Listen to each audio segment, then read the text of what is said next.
Hey guys, it's Quigley again with another ROM review, and this time I've got the Pac-Man ROM for the OnePlus 3, so stay tuned for that.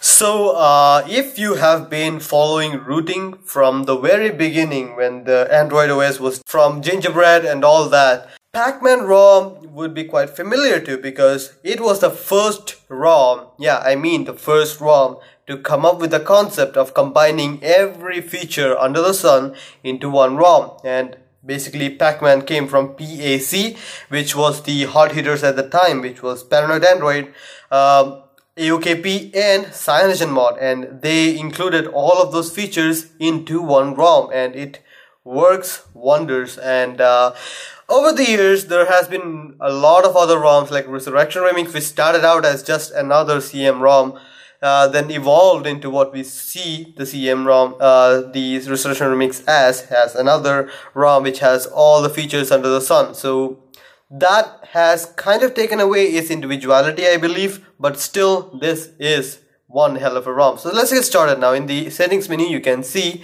that this is the PAC ROM, that is Pac-Man, PAC, whatever you want to say. This is the unofficial Marshmallow beta, which says this one. Security patches does have the August 5 level security patches, so you are covered in that regard. The SLNX is enforcing, but you can change that with exposed modules and all that, so that shouldn't be a problem. Now let's get to the settings menu. In the settings menu you do have all the CM basic features like all of these. Display settings does have live display with ambient display, and all of these are available. Nothing special honestly at this age because a lot of ROMs are offering all of these options available. The themes do have CyanogenMod theme engine, which is pretty amazing. I personally use that as my daily driver and I am a huge fan of that.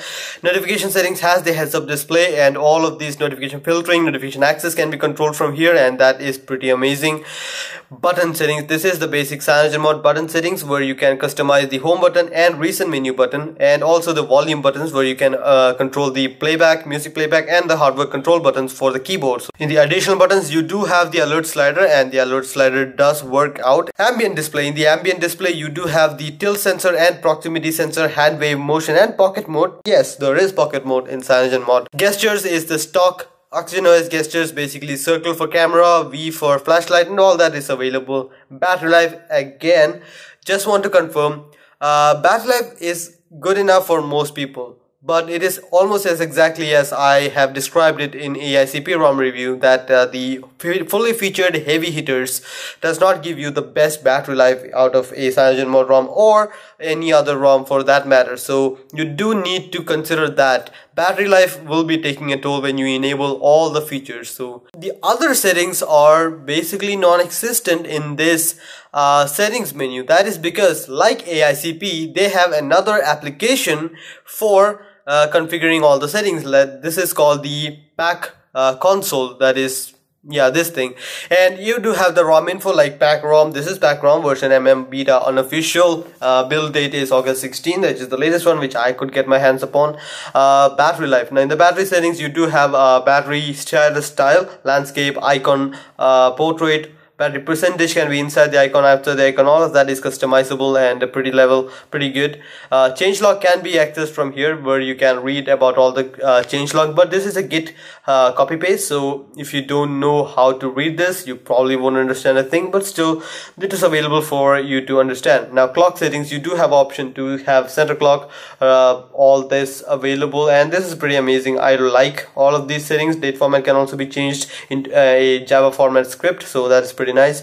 Lock screen settings does have the show charging current, but again the CyanogenMod's way of showing the charging current is just crude. Traffic navigation bar can be enabled, which will show the input output of the navigation of the traffic of network, so you can actually have that. Recent panel is available, and you do have the customization for the clear all button. You can enable the clear all button right now here, and you can also enable the search bar in recent menu.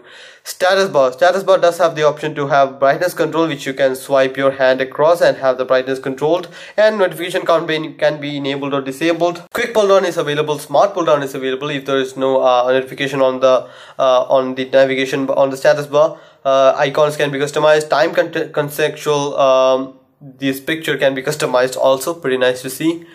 And that is pretty much it in the customization settings. So about the thing I said earlier, that this was the first ROM to include everything under the sun.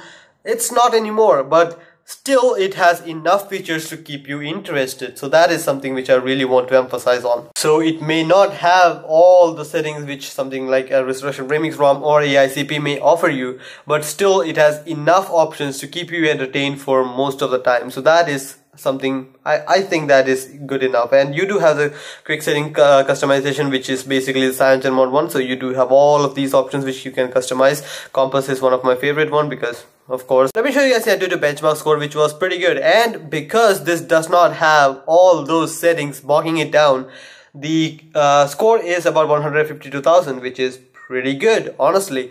It is able to get to this score even with SE Linux enforcing. So if you disable that, you might get a bump in performance also. So yeah, the camera is pretty good. The camera is working, and it just, I mean, yeah, I do have a video about the camera comparison between CM and on Oxygen OS, which is coming soon, or it is already online. I'm not entirely sure, but still, that is a comparison video which you can understand. And in short, CM camera is not as good as the Oxygen OS, but still comparable and almost good enough. So yeah, let me show you guys the boot animation, which is pretty amazing. So here is the boot animation for Pac-Man ROM, and you can see the three amazing ROMs, and it just turns into Pac-Man and it just disappears. So yeah, pretty nice. So I guess that much is it about the ROM. Now the PAC ROM is not what it used to be, but still this is a really stable, really solid daily driver for most people. And the PAC console does have almost all the settings which one actually uses rather than AICP one. There are a lot of settings in AICP which I personally have not even used once, like the panel bone stuff, which includes the notification, the accents around everything, and I really don't like that. That's one of the reasons I am not going with that. And the performance is definitely better on this one. I did use to have a few games in here. I just reflashed everything just to show you guys the review, and it works. So that should be good enough. I guess that much is about the video. Hope you guys like the video. Please share, subscribe, and like the video if you found it useful. See you guys next time. Bye.